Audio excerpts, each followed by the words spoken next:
Today we're going to go over some questions I get from people that don't fly rockets and I don't really know anything about the hobby. So if you're into the hobby, this might be boring to you, but you could watch it and leave some comments for me and tell me where I was wrong. The first question I get is, how high will the rocket go?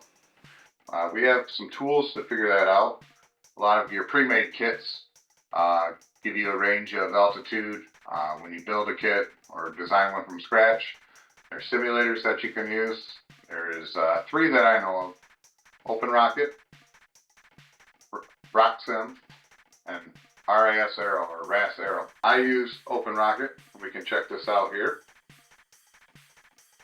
Open Rocket's freeware. It allows you to design the rocket. You can put all the pieces together and change weights and masses and things like that to get your rocket more into what it's like when you're physically holding it. It's got some cool views. You can do the 3D view here. They have some options where you can show it in the sky and stuff like that too. I like the engineering view. Select motors here. You can go through, and every commercial manufacturer is in here, and if they're not, we'll talk about that in a minute, how you can get their files in here. You can also create your own files. My 3 motors that I've tested and developed here. And then the simulations are the cool thing. Go through, you set up all your configuration, you plot the simulation, gives you a cool graph here, and yeah. So you might be asking, how accurate is the simulation? Well, it depends on how honest you are when you put it in the simulator. We can look at some data from that flight of that rocket we just looked at. And this is from a commercial altimeter. And this very, very close to the simulation from as far as events in the sky, altitude, and everything. So the next question I get is, how powerful is the motor? Motor power is based on total impulse. It's measured in Newton seconds. As seen in this formula, thrust times time equals total impulse. Motors are classified as a letter. We start at A. A is half of a B motor, so B is 2 A motors. A C is 2 B motors and 4 A motors, and so on and so forth. There's a nice chart here that we can take a look at, and this is a standard across the world. We must remember too that not all E motors are the same. Some have a very short burn time and a high initial thrust. Some have a very long burn time and a lower average thrust. This little graphic from Apogee Components kind of explains that with 3 separate E motors. Thrustcurve.org is a great resource for determining motor classifications and what the thrust curve is going to look like. John Coker maintains this. It's a pretty cool site. All commercial motors are up here that have been certified. If they're not, they haven't been certified, but this gives you all this information.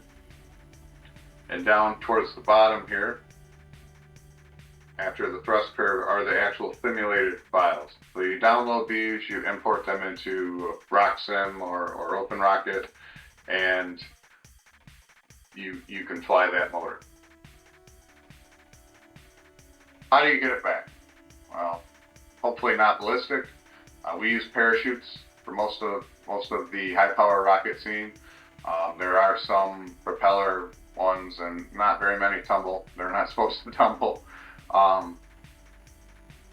Big rockets generally have a small parachute at apogee called a drogue or a pilot chute, and then further down the descent, the main parachute comes out.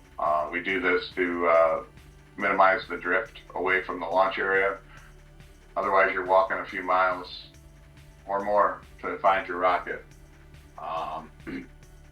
Many rockets also have GPS and radio, especially some of the bigger ones are the ones that are designed for extreme altitudes. So even when they do drift out of sight, you still have a chance of finding them.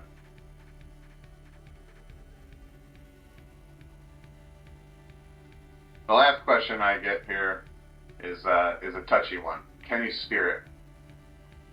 Look, I can do a lot of things. I absolutely could program and design and build something that could steer this rocket, but I'm not allowed to. Tripoli's Unified Safety Code states that we can use active stabilization if inspected and approved by the range safety officer. So this is a launch-to-launch thing. You might have flown this rocket that has active stabilization 100 times, and if the safety officer says no, you're not flying it. The active stabilization can only be used to keep the rocket pointed up. No flight patterns, no angles, just straight up. If you're interested in active stabilization, check out Joey B over at BPS Space. He does a lot. He's got excellent videos about the subject. He's designed and flown a lot of cool rockets that are stabilized. So to answer that question, can I steer a rocket? No.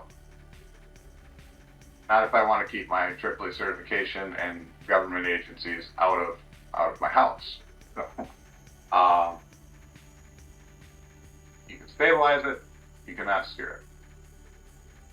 So I ask that you guys like, subscribe, share, comment, check out my Patreon, and fly safe and aim high.